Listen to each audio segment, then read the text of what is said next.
दोस्तों, कई बार मन में ये ख्याल आता है कि काश हमें कोई ऐसा जादू आता हो जिससे हम यह जान सकें कि सामने वाला इंसान हमारे बारे में क्या सोचता है।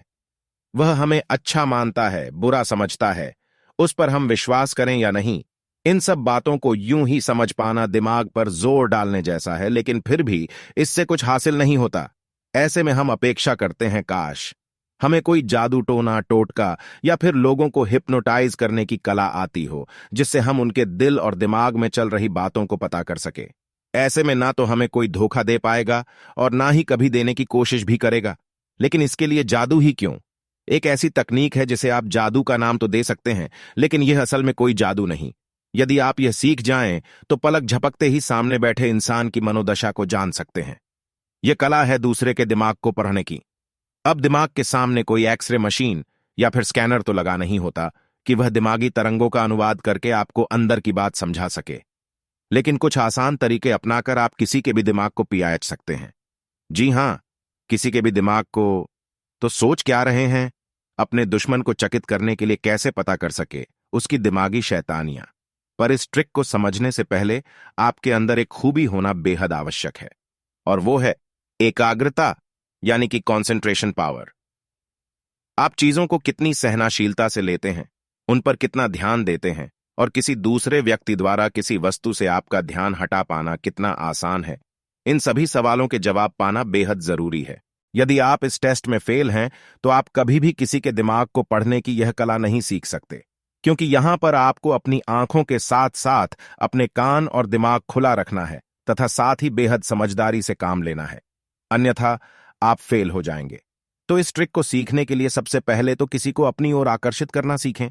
यहां आकर्षण का मतलब केवल वही नहीं जो आप समझ रहे हैं, सही आकर्षण वही है जो किसी की ओर हमारे मन तथा दिमाग को ले जाता है।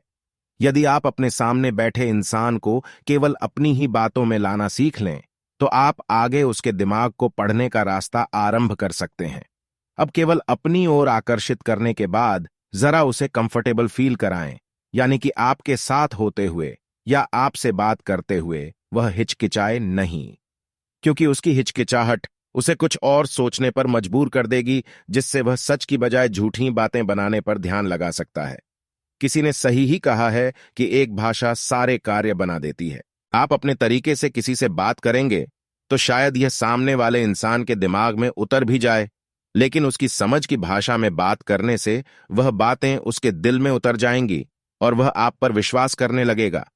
उससे वैसे ही बात करें जैसा कि वह पसंद करता है, लेकिन ध्यान रहे कि उसे इसके पीछे कोई स्वार्थ नजर नहीं आना चाहिए। अब जब वह पूरी तरह से आपको समझने लगा है तो वह काम शुरू कीजिए जो आप जानना चाहते हैं। सीधे कोई सवाल करने से बचें, लेकिन उसे विश्वास दिलाते हुए बात को घुमाते हुए पूछा गया सवाल एक सही जवाब पा सकता है। अब उस सवाल का जवाब देते हुए उसके लफ्ज़ों के साथ उसकी शारीरिक आकृति क्या बयां करती है, यह जरूर देखें। क्या वह बात करते समय आपसे आंखें मिला रहा है? क्या वह बिल्कुल भी हिचकिचाता नहीं है तथा साथ ही पूरे आत्मविश्वास से बात कर रहा है? तो वह वाकई आपसे कुछ छिपा नहीं रहा और सारी बातें सही बता रहा है। लेकिन इसके विपरीत उसकी एक हिचकिचाहट उसके झूठ का पर्दाफाश करती है। हो सकता है कि सच को बयां करते समय भी वह हिचकिचा रहा हो। ऐसा उन लोगों के साथ होता है जिनमें सच कहने की हिम्मत नहीं होती, लेकिन फिर भी वे किसी तरह से हिम्मत जुटा रहे होते हैं। ऐसे लोग धीरे धीरे कंपकपाती हुई आवाज से नॉर्मल आवाज में आते हैं, लेकिन तब तक आपको संयम रखना होगा। यह देखते रहना होगा कि वह सच में शर्म की वजह से आंखें झुकाकर बात कर रहा है या फिर सच में पकड़ डेढ़े जाने के भय से वह आंखें मिलाने से डर रहा है। सच और झूठ बोलते समय न केवल एक इंसान की आवाज बल्कि उसके शारीरिक अंग भी कई तरह के लक्षण बयां करते हैं। सच बोलने वाला इंसान किसी की आंखों में आंखें मिलाकर बात करने की हिम्मत रखता है, उसे आंखें चुराने की आवश्यकता नहीं होती। लेकिन झूठ बोलने वाला इंसान आंखों में देखने की बजाय इधर उधर देखता है। सच बोलते समय हाथ या पांव कभी कांपते नहीं हैं। हो सकता है कि शुरू में यह कोई बीढ़ा सच बोलने की हिचकिचाहट को दर्शाते हों, लेकिन धीरे धीरे सच स्वयं ही उन्हें हिम्मत दे देता है। लेकिन झूठ बोलने वाले या कुछ छिपाने वाले लोग अक्सर अपने शारीरिक अंगों पर नियंत्रण खो देते हैं। उन्हें पता भी नहीं लगता कि कब उनके हाथ कांपने लगे, पांव बिना किसी वजह हिलने लगे और नर्वस होते हुए वे कभी कभी हाथों को खुजाने भी लगते हैं। लेकिन जब कॉन्फिडेंस पूरा हो तो लोग ऐसा कभी नहीं करते। लेकिन कुछ लोग इस मामले में भी काफी तेज होते हैं। वे झूठ को भी सच बनाना जानते हैं। उनकी आंखें या शारीरिक अंग उनके झूठ को कभी दर्शाते नहीं हैं।